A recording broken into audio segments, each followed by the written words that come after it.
Hi, I'm Miss Cindy, and I'm back for another edition of our virtual JumpstART program. Our program for June is about camping. So I have chosen a story about some little critters that have some adventures, and get ready for big imaginations. We're also joined by Clementine once again. We'll see if she goes to sleep this time. So this is Oliver and Hope's Adventures Under the Stars.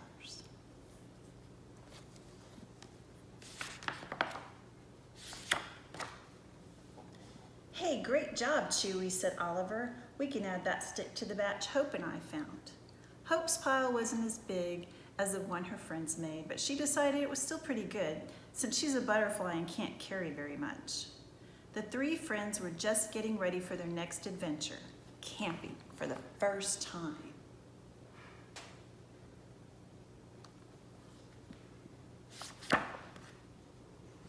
Blimey, this path is a bit dodgy, said Chewy in his English bulldog accent. But the path wasn't the only thing making Chewy nervous. We should get back to the campfire before it gets too dark, he said, trying hard not to look scared. As the stars rose above, the moon cast its white glow, creating big shadows that made strange shapes all around.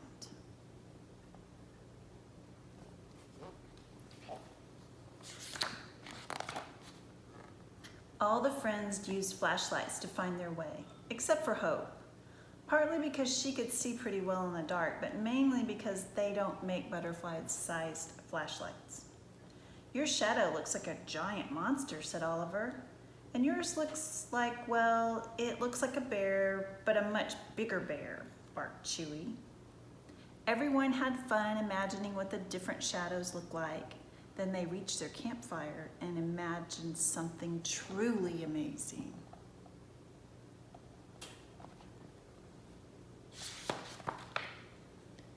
Through the glow of their lights and the stars above, the friends pretended they saw a fire-breathing dragon, a very hungry fire-breathing dragon.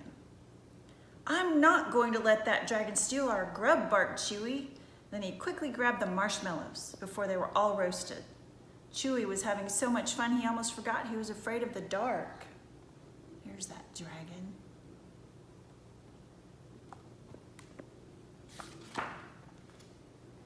Of course, the dragon wasn't a dragon at all, but simply the shadow of their friend Millie. For a small owl, she made a big impression. The friends told stories, stuffed their bellies, and made up silly songs like, "The moon's made of cheese, pass the peas, pretty please." They're making s'mores.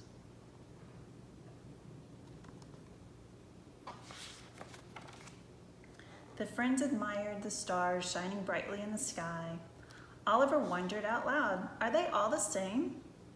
Hope thought they look similar from afar, but the closer you get, the more unique they become, just like each of us. But she decided to just keep this idea to herself for now.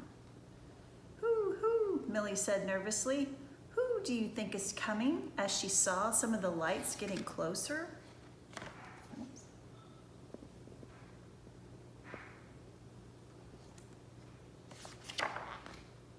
The friends imagined 10 bright spaceships approaching. Soon they were all running around playing alien tag, which is pretty much like regular tag, except you play it with alien spaceships. Tag, you're it, hooted Millie.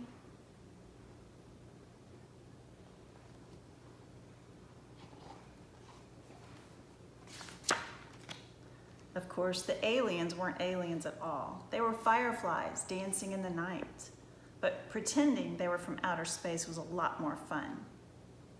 Hope flew up close to one of the fireflies and thought, "You're the most beautiful thing I've ever seen." And the firefly thought the same thing about Hope's colorful wings. Pay attention to the firefly. We're going to make some of those later in our art activity. By now it was late and everyone was a little tired from chasing imaginary dragons and aliens all night. They grabbed their flashlights and headed into the tent. Time to get ready for bed, Oliver said with a mouthful of toothpaste, tops and bottoms side to side. He's brushing his teeth.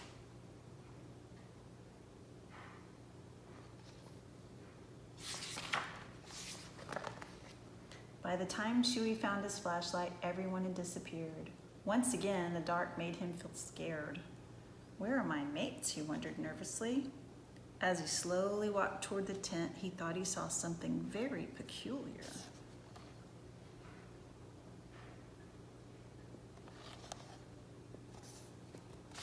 What was it, Clem? Chewie imagined a nighttime circus tent filled with elephants, giraffes, and acrobats spinning in the air. At least that's what it looked like to Chewie, who stood frozen in amazement. I think Chewie has a big imagination.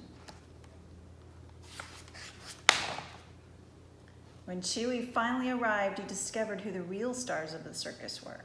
Oliver, Hope, and Millie were all laughing and dancing as they used their hands and feet, and wings for some, to make shadow puppets.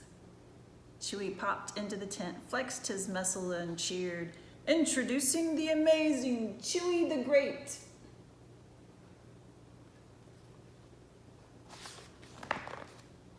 Soon the lights dimmed on the circus and the friends tucked each other into their sleeping bags. "Who would have thought," asked Millie, "that we'd see so many exciting things in one night camping?" "And who knew dragons like s'mores so much?" laughed Oliver.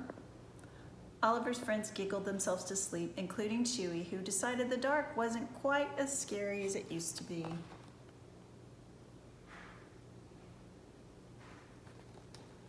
There's a lot going on that page. High above, the moon and stars cast friendly new shadows to be discovered another night. The end.